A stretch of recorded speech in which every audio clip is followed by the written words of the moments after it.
Welcome to the first lecture of application of derivative, application of dy by dx in 12th math series. This is the largest, biggest topic. ये बहुत बड़ा topic है और अगर आप बात करें आईटी वगैरह की तो इसी टॉपिक पे सबसे ज्यादा कमांड करना होता है. I have divided topic into two parts. Topics to cover. This is in 12th syllabus. तो 12th सिलेबस के आप इसको पहले एक बार नोट कर लीजिए, पॉज कीजिए और आप इसको पहले एक बार पूरा नोट कर लीजिए और नोट करते जाइए. ये मैं शुरू से कह रहा हूं, बाद में कर लेंगे, बाद कभी नहीं आएगा. चलिए नोट कर लिया. देखिए टॉपिक्स टू कवर 12th में dy by dx as a rate measurer, approximate value and error, geometrical meaning of dy by dx, tangent normal to a curve, Ross theorem and Lagrange's mean value theorem, monotonicity, increasing decreasing function, maxima minima and its application. इसके बाद भी हमने बहुत कुछ लिखा है. ठीक है, 12th बोर्ड के क्वेश्चन एकदम स्टीरियोटाइप होते हैं. मैं यहां से यहां तक जिन क्वेश्चंस को मैं कवर कर दूंगा और जो बता दूंगा वो आ ही जाएगा. क्या नहीं करते, थोड़ा बहुत आपको दाएं बाएं कैलकुलेशन करना पड़ सकता है, लेकिन बिल्कुल 12th का पैटर्न फिक्स आ जाएगा. उसके बाद देखिए मैंने क्या लिखा है. मैंने एक टॉपिक दिया, maximum minimum of discontinuous function. Discontinuous function का भी मैक्सिमम मिनिमम होता है. पहले तो आप ये जान लीजिए, बोर्ड बेस पे क्वेश्चन नहीं आते, आईटी में इसमें क्वेश्चन आते हैं. And more questions on monotonicity. यहां पे जो मैं मोनोटोनिसिटी पढ़ाऊंगा वो मोनोटोनिसिटी बहुत सिंपल क्वेश्चन का वजह से 12th बोर्ड में आते हैं. पर इस क्वेश्चन में मैं मोनोटोनिसिटी के साथ कुछ डोमेन का पॉइंट, कुछ डिसकंटिन्यूटी का पॉइंट, ये सब भी यूज करूंगा. ठीक है, मैं यहां पे मैं आपको बताऊंगा largest and smallest value in interval. बहुत कुछ है. एप्लीकेशन ऑफ एलएमवीटी, यहां भी मैंने लिखा एलएमवीटी. ठीक है, और एलएमवीटी आईटी का फेवरेट टॉपिक है. वो तो अचानक से क्वेश्चन पूछते हैं, पता ही नहीं चलता उसमें एलएमवीटी लगेगा. तो यहाँ पे तो मैं बिल्कुल बोर्ड के हिसाब से बताऊंगा. यहाँ पे मैं बहुत डेप्थ में ले जाऊंगा, बहुत बढ़िया डेप्थ है. पॉलिनोमियल्स, एक्चुअली डेरिवेटिव से पॉलिनोमियल्स का ग्राफ ड्रॉ करते हैं, उसके रूट्स के बारे में हम पता करते हैं. ठीक है, जैसे इस तरह का कुछ क्वेश्चन होगा, x cube minus 3x plus a is equal to 0. एक किस मान के 3 रियल रूट्स होगा. इस तरह के क्वेश्चंस को हम इसमें कवर करेंगे. Concavity, point of inflection, asymptotes etcetera. यहां से हमको एक्चुअली पढ़ना नहीं है, सिलेबस में नहीं है, लेकिन कनकेविटी का तो आपको बेसिक आइडिया एकदम होना चाहिए. बहुत बार मेरा काम आसान हो जाएगा. किसी चीज को बड़े तरह से बताएंगे तो कनकेविटी से हम बहुत आसानी से बता देंगे. ठीक है, कनकेविटी एक्चुअली होता क्या है, जैसे देखिए ये इंक्रीजिंग और ये दोनों इंक्रीजिंग कर्व है. तो ये जो कर्व है इस पे टेंजेंट ड्रॉ के लिए तो कर्व नीचे है, तो ये कहलाता है कनकेव डाउन कर्व. और इस पे टेंजेंट आप ड्रॉ कीजिए तो हमारा कर्व ये कहलाता है कनकेव अप कर्व. तो कनकेविटी क्या होता है, इस पॉइंट से इस पॉइंट पे आप गए, सीधा गए, आप ऐसे भी आ सकते हो और ऐसे भी आ सकते हो. तो ये जो आप घूमते हैं ये वाला कनकेव डाउन कहलाता है और ये वाला कनकेव अप कहलाता है. कनकेविटी, पॉइंट ऑफ इन्फ्लेक्शन और एसिम्पटोट्स एटसेट्रा. इतने टॉपिक्स को कवर करना है. तो 12th मैथ सीरीज में हम इसको कवर करेंगे और फिर आईटी मैथ सीरीज में इसको कवर करेंगे. लेक्चर की संख्या बहुत ज्यादा होगी. लेक्चर्स मिनिमम तो 20 होगा, उससे ज्यादा भी हो सकता है. 1 घंटे का मिनिमम 20 लेक्चर्स होगा. क्योंकि ये topic if you are going for IT, ये आप जितना पढ़ेंगे कम है, मैं बता दूं. बाद में जब इसमें फंक्शन का कॉन्सेप्ट पुट होने लगता है तो आप जितना पढ़ेंगे कम है. और एक और बात है, ये पढ़ने के लिए आपको इसकी जानकारी होनी चाहिए. इसमें ये दोनों आईटी वाली कवर नहीं करते हैं. कभी कभी आईटी मेन वाले सीबीएसई आईटी वाली कवर कर देते हैं, इसको नॉर्मली आईटी वाली कवर नहीं करते हैं. मैं आईटी कह रहा हूं, आईटी एडवांस वाले. और बाकी सारा टॉपिक्स आपको ध्यान से देखना है. आई बात समझ में? लिख लिया? इतना लंबा और मजा आएगा पढ़ने में. पहले तो आप इस पार्ट पे कमांड कीजिए. ठीक है, वो पार्ट भी है, इंटरेस्टिंग है. इस पार्ट में एक्चुअली मैं बहुत सारे रिजल्ट्स को दाएं बाएं से भी ले लूंगा. तो आज मैं पहला टॉपिक शुरू कर रहा हूं जिसका नाम क्या है, इसका नाम है dy by dx at a rate measurer, dy by dx at a rate measurer। तो देखिए इसमें क्या होता है, dy by dx at a rate measurer में क्या होता है, इस बात को आप देखिए। देखिए इसमें क्या होता है, एक्चुअली हम लोग कहते हैं dy by dt या dx by dt, ये हम कहते हैं rate of change of x with respect to time t। पूरा फिजिक्स में आप इसको यूज करते हैं, या फिर कहते हैं rate of change of x at any time t। Rate of change of x at any time t और है और rate of change of x at any time t, any time t with respect to time t, ये सब कहने का एक ही तरीका है, आपने ये पढ़ा है ना। एक्चुअली dy by dx हमारा क्या होता है, limit delta t tends to 0 delta x by delta t, यही आपका क्या होता है dy by dx by dt। ये आपको पहले से जानकारी है, 11th में फिजिक्स में मिल गई थी। तो ये जो होता है इसी को हम लोग कहते हैं with respect to time t और at any time t। Any time t change करने के स्लाइट टाइम का डिफरेंस चाहिए, बिना टाइम के डिफरेंस के तो फैशन भी चेंज नहीं करता है, तो चेंज के लिए टाइम का डिफरेंस चाहिए। तो एट एनी टाइम t कहने का क्या आता है, when delta t goes to 0। अब देखिए अगर आपका ये x डिस्प्लेसमेंट है तो ये चीज आपका क्या हो गया, वेलोसिटी। अगर x आपका वेलोसिटी है तो ये चीज आपका क्या हो गया, एक्सीलरेशन। अगर x आपका एक्सीलरेशन तो ये चीज क्या हो गया, जर्क। तो ये जो है x कोई भी क्वांटिटी हो सकता है, जैसे मान लीजिए कि मैं आपसे एक क्वेश्चन दूंगा, एक स्फीयर है, स्फीयर का रेडियस किसी पर्टिकुलर रेट से बढ़ रहा है तो वॉल्यूम किस रेट से बढ़ेगा। तो इसमें मैं क्या लिखूंगा, dr by dt, rate of change of radius eight any time t, और the rate at which radius is increasing at any time t। dv by dt आपका क्या हो जाएगा, dv by dt क्या हो जाएगा, rate at which volume is increasing और decreasing rather decreasing at any time t। आ रही है बात समझ में। तो अब इसमें ऐसा है, कुछ भी ले सकते हैं, जैसे सपोज कि हम एक क्वेश्चन लेंगे, ये लैडर है, ये लैडर स्लाइड डाउन करना शुरू किया, इसको हमने x और इसको हमने y मान लिया, तो ये वाला dx by dt क्या होगा, जिस रेट से इसका लोअर एंड स्लाइड कर रहा है, dy by dt क्या होगा, जिस रेट से इसका जो अपर एंड है वो नीचे की ओर आ रहा है। तो rate of change of x कुछ भी हो सकता है, x रेडियस हो सकता है, x वॉल्यूम हो सकता है, x ये लेंथ हो सकता है, ये लेंथ हो सकता है, ठीक है। अगर आदमी चल रहा है तो उसका शैडो का लेंथ बढ़ रहा वो हो सकता है। अगर आप किसी भी कोन में अगर आप वाटर डाल रहे हैं तो ये वाटर डालने के साथ वाटर का वॉल्यूम बढ़ रहा है, तो अगर यहाँ v माने तो dx by dt क्या होगा, rate of change of volume.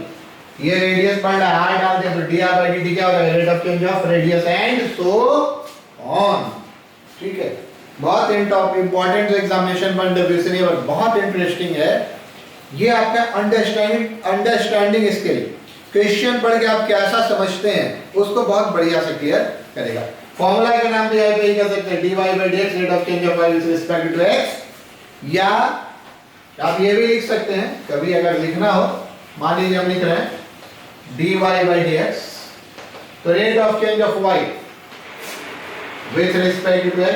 Normally सारा नॉर्मली जितना भी चेंज है वो टाइम के साथ होता है, लिख लिया ही होगा इसको, जैसे पीछे करके लिखेंगे। पर कभी कभी क्वेश्चन ऐसा देगा कि इस वॉल्यूम का, इस स्फीयर का वॉल्यूम रेडियस के रेस्पेक्ट में किस रेट से बढ़ रहा है, स्फीयर का वॉल्यूम रेडियस के रेस्पेक्ट में किस रेट से बढ़ रहा है, तो उस केस में हमको यहां पे करना पड़ता है dv by dr। Volume radius के रेस्पेक्ट में कैसे चेंज कर रहा है। But most of the question will be given on time, वो टाइम पे क्वेश्चन होगा। फिर मैं कुछ क्वेश्चन को लिखवाता हूँ, मैं क्वेश्चन बोल दूंगा, कुछ कुछ क्वेश्चन देखकर पढ़ दूंगा, वो आप लिख लेंगे, ठीक है। इनिशियल क्वेश्चन से बहुत डेटा की जरूरत नहीं है। तो चलिए पहला क्वेश्चन आप लिखिए। ये क्वेश्चन आप लिखिए, a particle is moving on the curve 2y is equal to x cube plus 1. A particle is moving on the curve 2y is equal to x cube plus 1. If rate of change of abscissa is 3 centimeter per second, 3 centimeter per second, find the rate at which ordinate of the particle is changing at x is equal to आप ले सकते हैं, मान लिया ले लिया जाए 2 centimetre. तो देखिए ग्राफ वगैरह खींचने की बहुत जरूरत नहीं है 2y = x³ + 1 के ग्राफ की। एक्चुअली आपका इसमें गिवन क्या है, इस बात को समझिएगा। आपका गिवन है dx/dt आपका मेंशन है 3 सेंटीमीटर पर second. Rate of change of abscissa समझते ना, एक्स कोऑर्डिनेट, तो rate of change of abscissa हो गया dx/dt।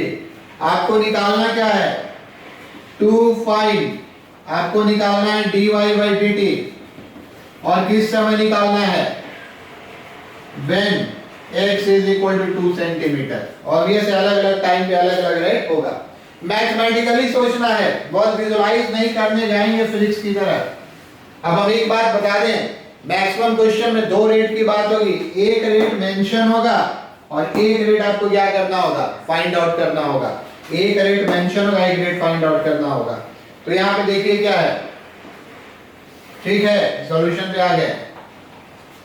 Since 2y = x³ + 1, differentiating both sides with respect to t के साथ आप डिफरेंशिएट करेंगे तो क्या होगा, 2 dy/dt is equal to 3x² dx/dt, 3x² dx/dt।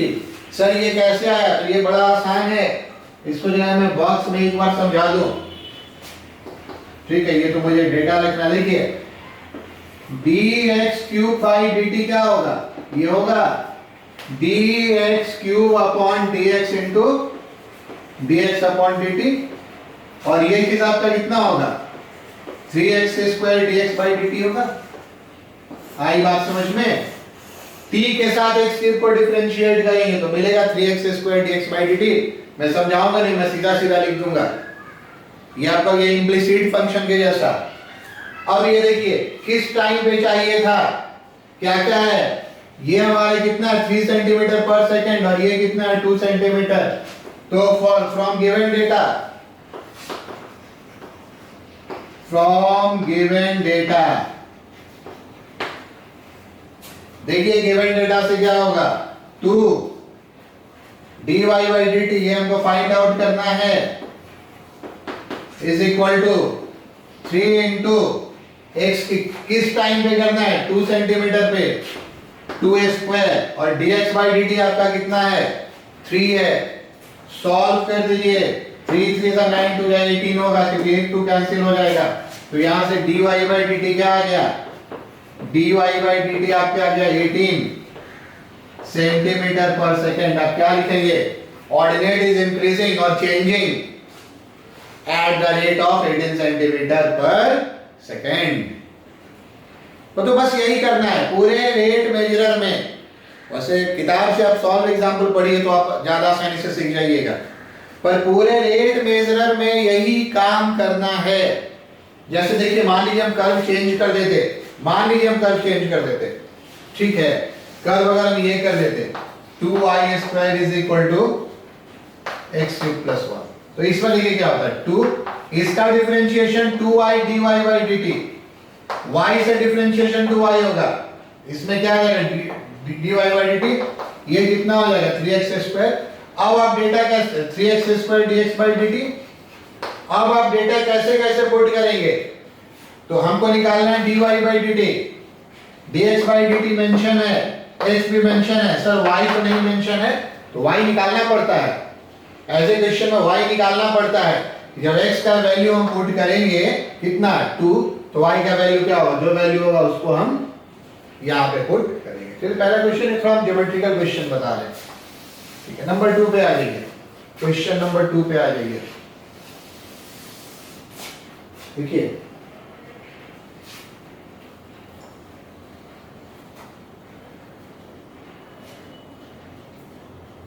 A spherical balloon is pumped, एक स्फेरिकल बैलून में हवा दिया जा रहा है, ठीक है। A spherical balloon is pumped, if radius is increasing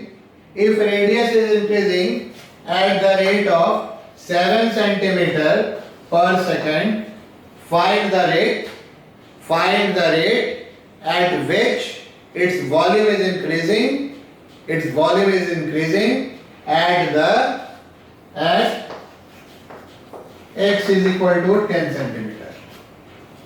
चलिए क्वेश्चन आप समझ गए। तो देखिए क्या इसमें गिवन क्या है, ये स्फीयर है, ये जो सिचुएशन है वो एट एनी टाइम t का सिचुएशन है, एट एनी टाइम t। यहाँ पे इसका रेडियस क्या है r है और इसका वॉल्यूम क्या है, इसका वॉल्यूम हमारा क्या है v है। तो गिवन हमारा है dr बाई dt 7 सेंटीमीटर पर सेकंड, और हमको फाइंड आउट क्या करना है dv बाई dt, ये dv बाई dt निकालना है, और कब निकालना है at r is equal to 10 centimetre, at r is equal to 10 centimetre. तो बस अब बताइए v और r में क्या रिलेशन है, v और r में क्या रिलेशन है, तो v और r में ये रिलेशन है, we know v is equal to 4/3 pi r cube। तो आपका क्या हो जाएगा dv बाई dt कितना हो जाएगा 4/3 पाई। चलिए यहां पे हम लिखते हैं dr³ बाई dt, एक बार हम लिख कर दिखाते हैं। dv बाई dt क्या हो जाएगा 4/3 पाई dr³ by dr into dr by dt, और dv बाई dt क्या हो जाएगा 4/3 pi into 3r² dr by dt। आई बात समझ में, बट ये हम सीधा लिखेंगे आगे से, हमने इतना स्टेप्स आपको लिख दिया with respect to t differentiate करने पर। अब हमको क्या फाइंड आउट करना है, अब हमको फाइंड आउट करना है dv बाई dt। अब हमको क्या फाइंड आउट करना है, अब हमको फाइंड आउट करना है dv बाई dt। तो dv by dt find out करना है तो कैसे निकलेगा, ये देख लीजिए, therefore from given data, जो भी डेटा मेंशन है उससे dv बाई dt, ये तो हम कह सकते हैं 3 और 3 कैंसिल हो गया, आपका क्या हो जाएगा 4 पाई, r का वैल्यू कितना मेंशन था 7 स्क्वायर, नहीं r का वैल्यू कितना मेंशन था r 10 था, 10 सेंटीमीटर पे निकालना है 10 स्क्वायर, और आपका dr बाई dt कितना है ये 7 है।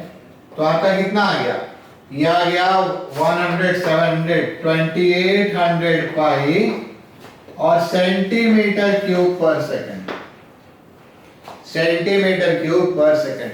और अगर पाई का वैल्यू 22/7 मेंशन हो तो आप पाई का मान दे देंगे, दे सकते हैं, नहीं भी दे सकते, आपकी मर्जी है। नॉर्मल जो हम तरीका बताते हैं, अगर एग्जाम में लिखा हो take pi is equal to 22/7 तभी वैल्यू देना चाहिए, एग्जाम में लिखा हो take pi is equal to 3.14 तो वही वैल्यू देना चाहिए, और दोनों में से कुछ नहीं लिखा तो आंसर पाई में छोड़ना चाहिए। बट मैं जो मोस्ट ऑफ द क्वेश्चन दूंगा उसमें मैंने आंसर 522/7 मानकर ही दिया है। तो ये आ गई आपकी बात समझ में। चलिए, जैसे अब देखिए इसमें बहुत सारे क्वेश्चन होगा, आपको क्वेश्चन आज मिलेगा। क्वेश्चन कैसे मिलेगा? एक मेटल प्लेट है, इसको हीट किया जा रहा है, हीट करने से इसका एरिया क्या हो रहा है? बढ़ रहा है। तो रेडियस किसी रेट से बढ़ रहा है तो एरिया किस रेट से बढ़ेगा? A इज इक्वल टू क्या होता है? Pi R square. dA by dt क्या हो जाएगा? 2 pi R dr by dt। इसी टाइप से आपको क्वेश्चन मिलेगा। जैसे हुआ कि एक ये वाला एनसीईआरटी में ये वाला क्वेश्चन है कि किसी भी आपका जो वाटर है उसमें एक कंकड़ फेंक दिया गया, तो ऐसे जो ये वाटर का वेव बनना शुरू हुआ, तो इसका रेट बढ़ रहा है, रेडियस का रेट बढ़ रहा है, तो पेरीमीटर कैसे बढ़ेगा या एरिया कैसे बढ़ेगा, या इस तरह से क्वेश्चंस आपको मिलेंगे। मतलब रेट मेजर में क्या, दो रेट में एक रेट मेंशन होगा, दूसरा रेट आपको निकालना होगा। ठीक है, जैसे आप एक और छोटा सा क्वेश्चन ले सकते हैं, देखिए तो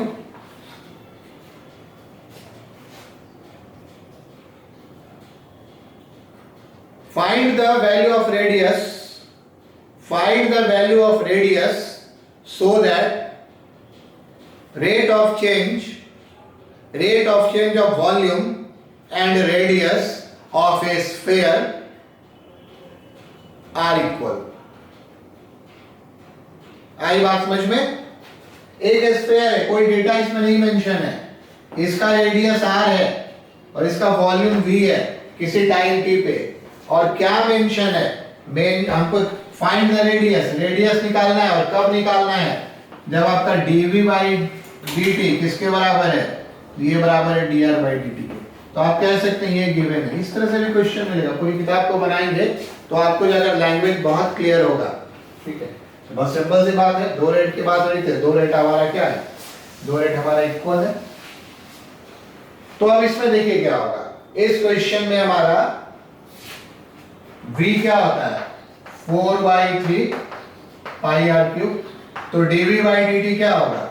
dv बाई dt होगा 4/3 pi into 3r square dr by dt। और ये आपका कैंसिल हो जाएगा। दोनों का रेट क्या था? बराबर था। कभी रेट बराबर होगा, हाफ होगा, डबल होगा, उसके अकॉर्डिंग एडजस्ट कर देंगे। और इसमें क्या नहीं बोला था शुरू में? Find the radius. तो आपका रेडियस कितना हो जाएगा? चलिए, इसमें कुछ लिखना है तो आप लिख सकते हैं, ज्यादा नहीं है लिखने को। ये आपका 3 से 3 भी कैंसिल हो गया। ये कितना हो गया? 1/4 पाई किसके बराबर? r स्क्वायर के।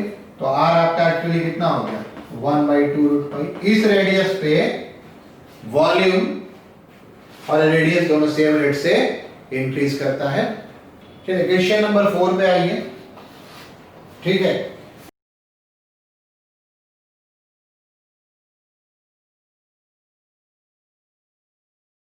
ये हमारे क्वेश्चन है कि पूरा क्वेश्चन आप बगल में देखेंगे। ये एक वाटर में बहुत कॉमन क्वेश्चन है।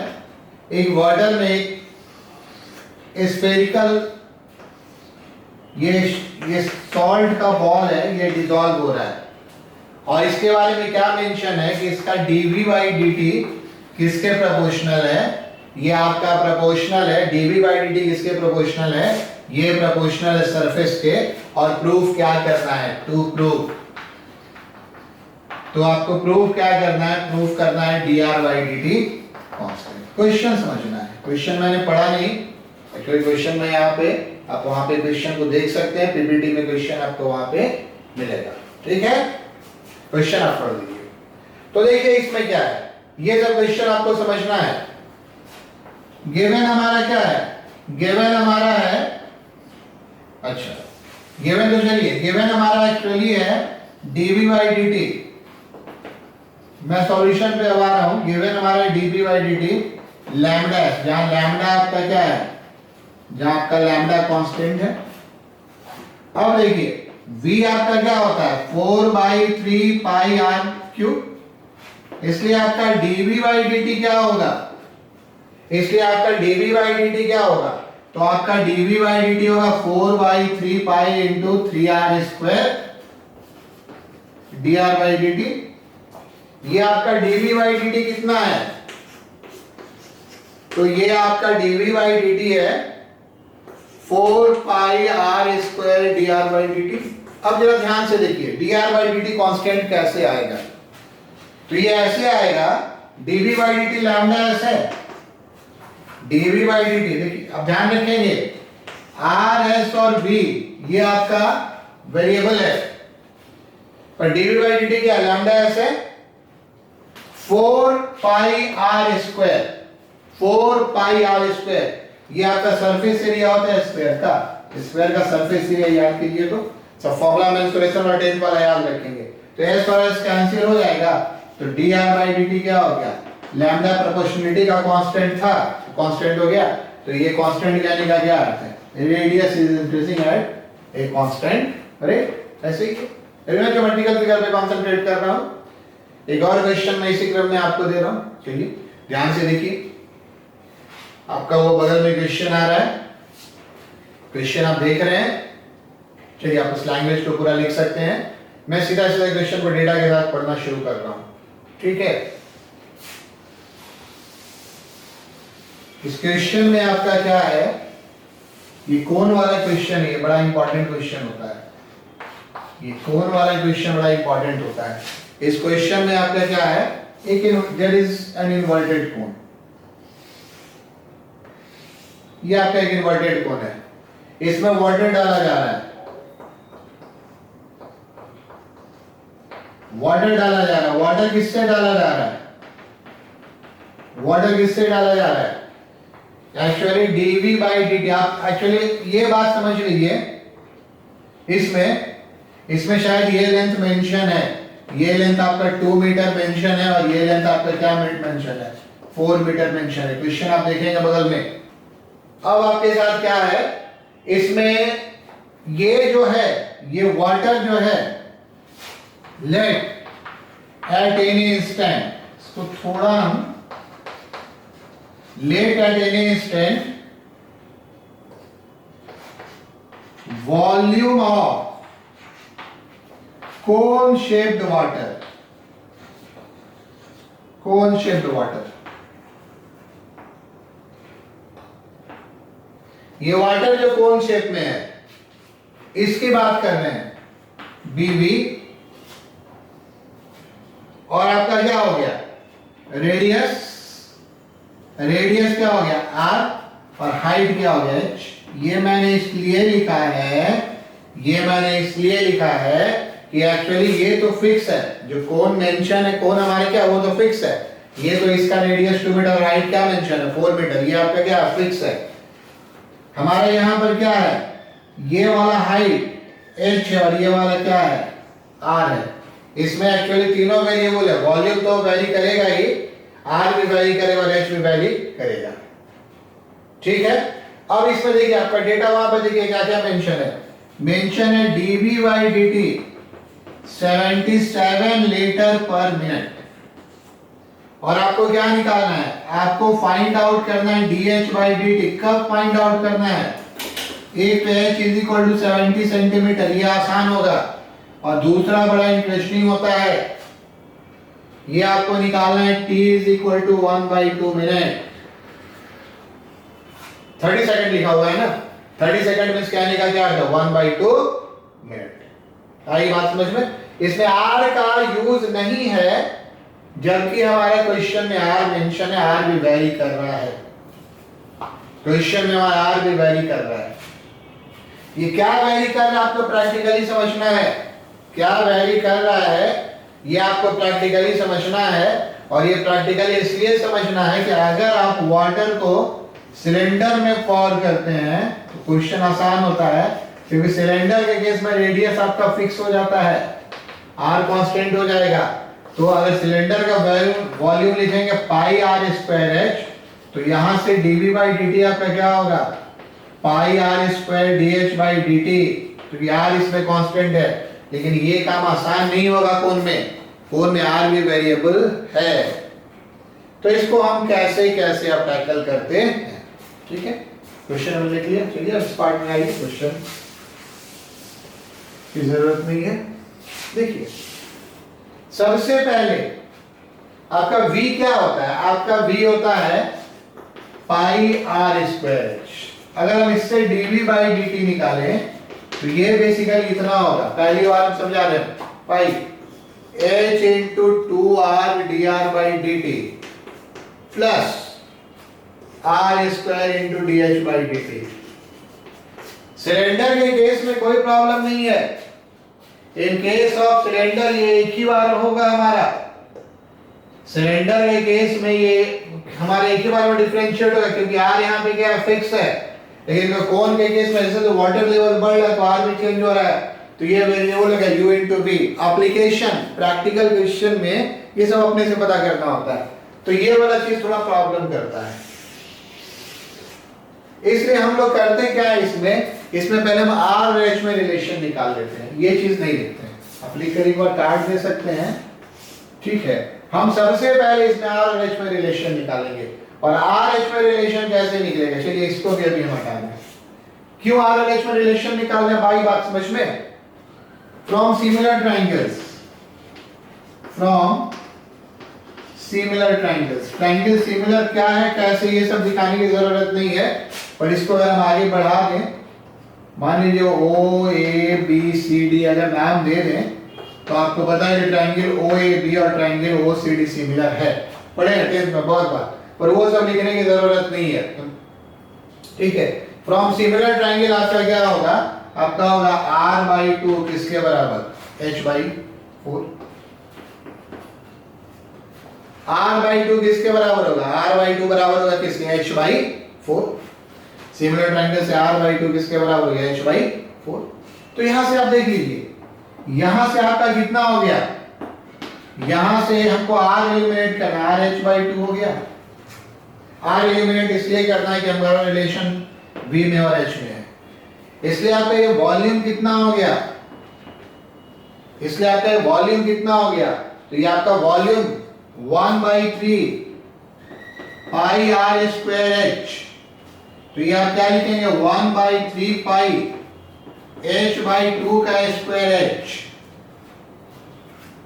ठीक है।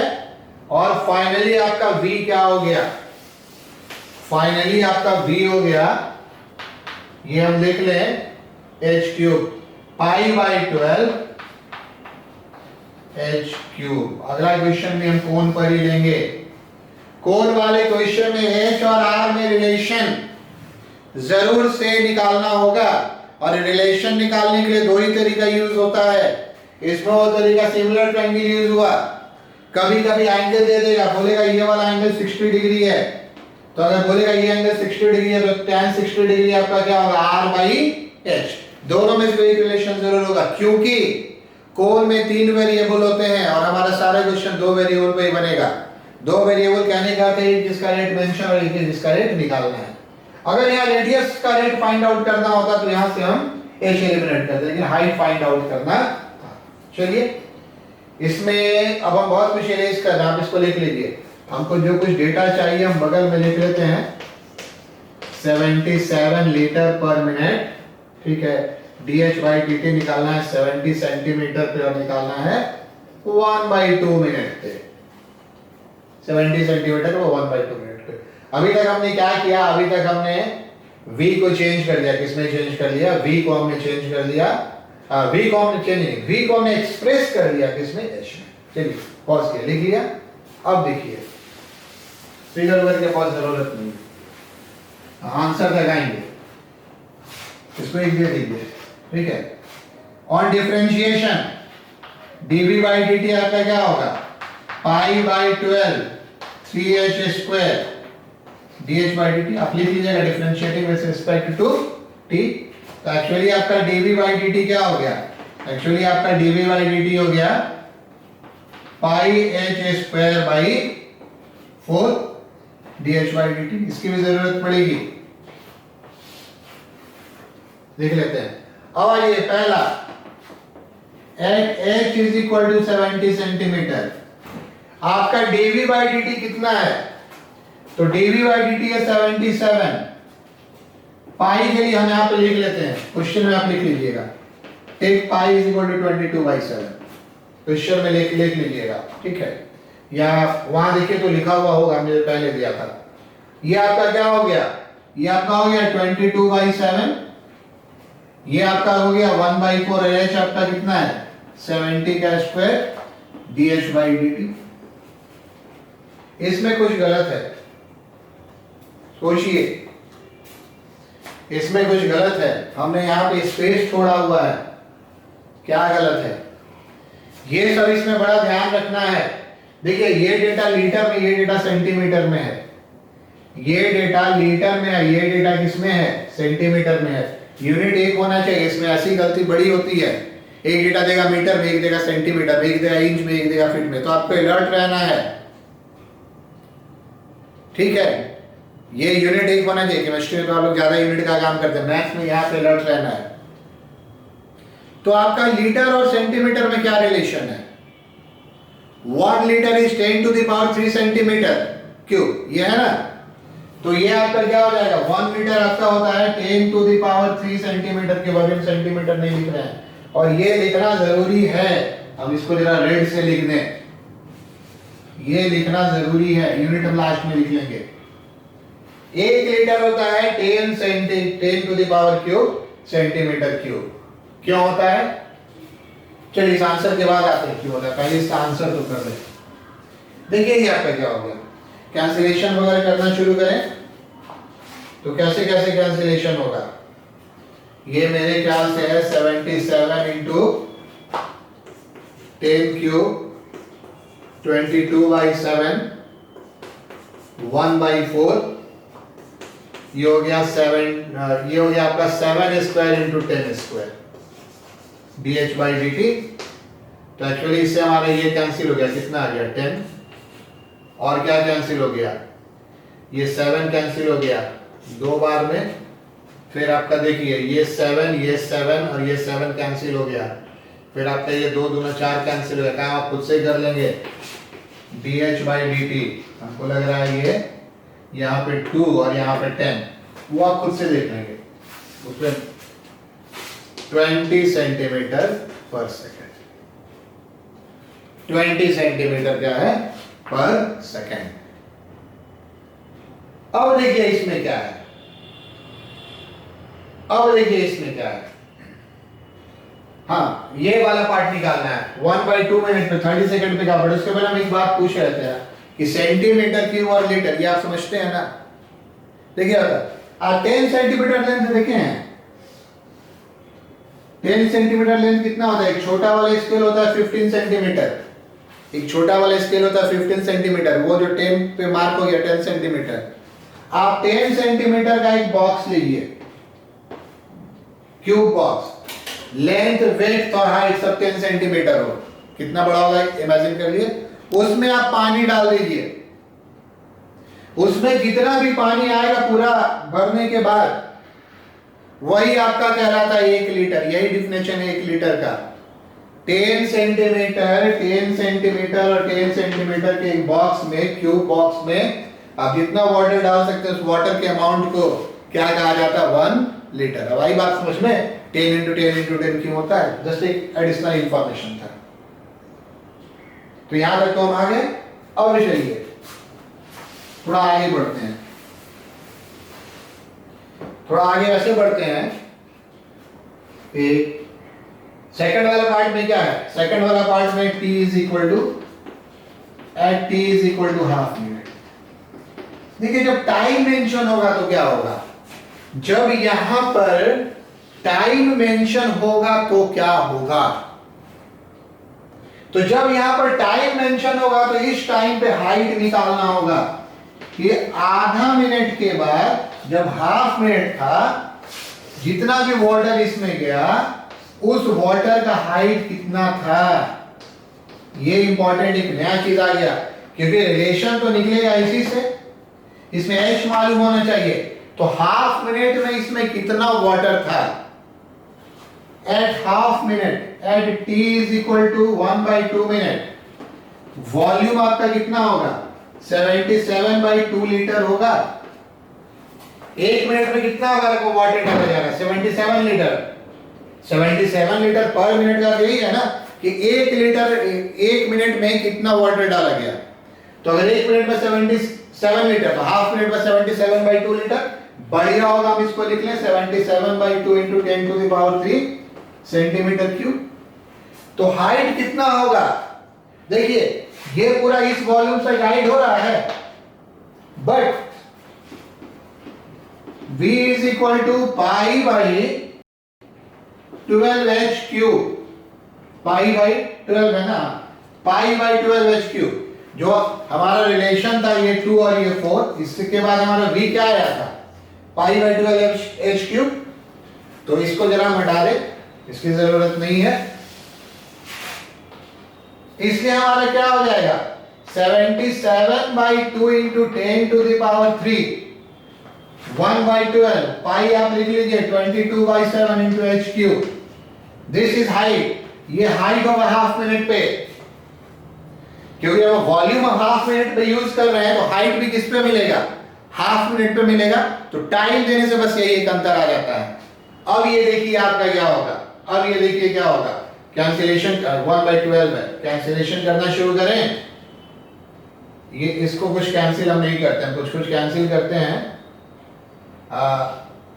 ये 7, ये कितना हो गया 2, और क्या कैंसिल होगा आपका, ये आपका कैंसिल होगा 6 बार में, ये आपका कैंसिल होगा 3 टाइम्स। ये आप ध्यान से अपना देख लेंगे। तो मेरे ख्याल से ये आ रहा है 7 × 3 × 7 × 10³ h³। ऐसे कैलकुलेशन तो गलत नहीं होना चाहिए, बट आप ध्यान रखेंगे। यहां से h आपका क्या हो गया, ये 7 × 7 = 49 या 147, 147⁻⁰ × 10 सेंटीमीटर है ना। कैलकुलेशन ठीक है ना, कैलकुलेशन ठीक है ना। यहाँ क्यूब है तो ये 10 बचेगा, ये 147 है तो 147 का 1/3। इस वैल्यू को हम पुट करेंगे, putting this value in now, ऐसे लिख दिए नाउ। जो सेकंड हमने दिया था यहीं पे आ गया चांस है, from this relation this is क्या हो जाएगा, दिस इज है height at the end of किस पे, half minute, height at the end of half minute, यही हो गया। तो इस रिलेशन से आपका क्या हो जाएगा, ये तो आपका था 77 × 10⁻³, ठीक है। पाई आपका हो गया 22/7 × 1/4, h आपका इसका स्क्वायर हो जाएगा 147⁻²/3 × 100 × 10², dh/dt कैलकुलेट कर लेंगे। ऐसे ही कुछ डेटा है तो डेटा आपका ऐसे ही रहेगा, डेटा आपका ऐसे ही रहेगा, ठीक है। तो कैसे कैसे कैलकुलेशन और कुछ तो और हम कर ही लें। जैसे ये 7, ये 2, ये फिर आपका 2 बार में कैंसिल हो जाएगा। थोड़ा सा और कैलकुलेशन कर लें, ये इससे कैंसिल होगा तो कितना आ जाएगा, ये इससे कैंसिल हो जाएगा तो आ जाएगा 10। इसके बाद ये इधर कितना हो जाएगा 7, ये कितना हो जाएगा 2, ये कितना हो जाएगा 140, एक 7 और भी लगता है, हाँ यहाँ भी 7 है, ये वाला 7 है ना, ये 7 हो गया, ये दोनों कैंसिल होकर क्या हो गया, ये 10 हो गया, ये 7 आ गया, ये 2 आ गया, ये 147⁻²/3 ऐसा आ गया। कॉम्प्लिकेटेड डेटा इसमें आता है, वो कोई नई बात नहीं है, dh/dt। तो 7×4 = 98, ये एक्चुअली आपका क्या गया, dh/dt यहाँ से क्या आ गया, लिख लिया था ना, हम बोलते चलेगा, बीच में पॉज करके लिख लीजिएगा। तो ये आपका क्या आ गया 980/147⁻²/3 सेंटीमीटर में, हाँ सेंटीमीटर पर, यूनिट वही लगे, हाइट है तो सेंटीमीटर। तो आज का जो हमको इसको एक्चुअली 2 क्लास लेना पड़ेगा, इसको रेट मेजर 1 कर दीजिएगा, ठीक है, एक क्लास में नहीं होगा। आज हम एक 2 क्वेश्चन और आपको बता रहे ज्योमेट्रिकल फिगर पे, ठीक है। उसके बाद आप अगले क्लास में बहुत कुछ बताएंगे। तो चलिए देखते हैं अगला क्वेश्चन।